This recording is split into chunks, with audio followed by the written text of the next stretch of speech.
Assalamualaikum warahmatullahi wabarakatuh. Bagaimana keadaan kalian anak-anak? Semoga selalu diberikan kenikmatan untuk senantiasa bersyukur atas segala sesuatu yang diberikan oleh Allah Subhanahu wa taala kepada kita semua. Pada minggu lalu kita sudah mulai mengenal apa itu teks eksposisi. Hari ini kita akan mulai mempelajari struktur dan kaidah kebahasaan teks eksposisi. Mari kita mulai. Untuk tujuan pembelajaran hari ini, yang pertama adalah setelah menyimak tayangan video, peserta didik mampu menelaah struktur teks eksposisi dengan benar.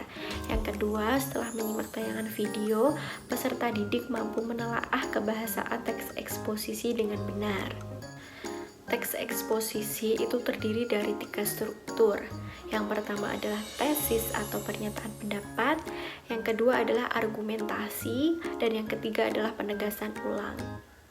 Struktur yang pertama adalah tesis. Tesis atau pernyataan pendapat adalah bagian pembuka dalam teks eksposisi. Bagian tersebut berisi pendapat umum yang disampaikan penulis terhadap permasalahan yang diangkat dalam teks eksposisi. Untuk contoh tesis adalah bumi saat ini sedang menghadapi berbagai masalah lingkungan yang serius. 6 masalah lingkungan yang utama adalah ledakan jumlah penduduk, penipisan sumber daya alam, perubahan iklim global, kepunahan tumbuhan dan hewan, kerusakan habitat alam, dan yang keenam peningkatan polusi dan kemiskinan. Dari hal itu dapat dibayangkan betapa besar kerusakan alam yang terjadi karena jumlah populasi yang besar, sedangkan teknologi saat ini belum dapat menyelesaikan permasalahan tersebut. Untuk struktur yang kedua adalah argumentasi. Argumentasi merupakan unsur penjelas untuk mendukung tesis yang telah disampaikan. Argumentasi dapat berupa alasan logis, data hasil temuan, fakta-fakta, atau bahkan pernyataan para ahli. Argumen yang baik harus mampu mendukung pendapat yang disampaikan oleh penulis. Untuk contoh dari argumentasi itu sendiri adalah para ahli menyimpulkan bahwa masalah tersebut disebabkan oleh praktik pembangunan yang tidak memperhatikan kelestarian alam atau disebut pembangunan yang tidak berkelanjutan.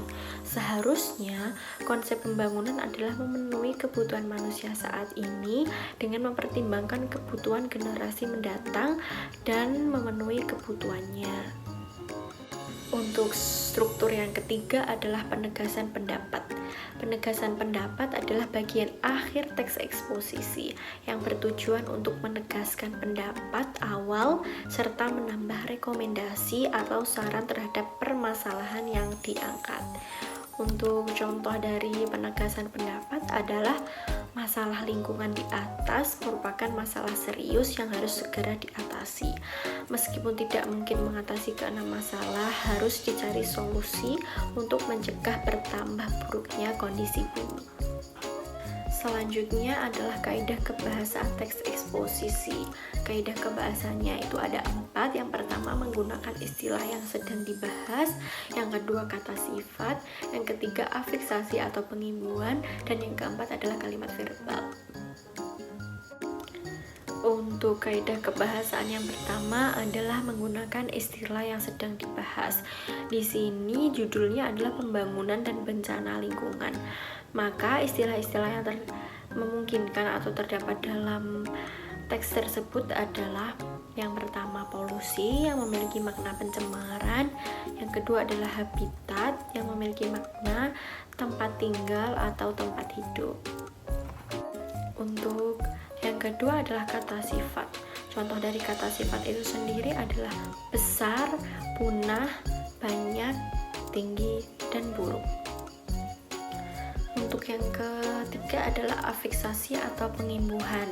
Contoh dari afiksasi itu yang pertama adalah penipisan, kata dasarnya tipis, imbuhannya pe, menasal, an, jenis katanya kata sifat. Yang kedua adalah kepunahan, kata dasarnya punah, imbuhannya ke an, dan jenis katanya adalah kata sifat. Untuk yang keempat adalah kalimat verbal.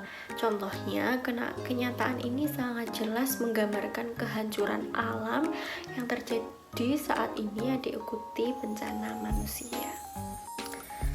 Alhamdulillah, kita sudah selesai dalam mempelajari struktur dan kaidah kebahasaan teks eksposisi.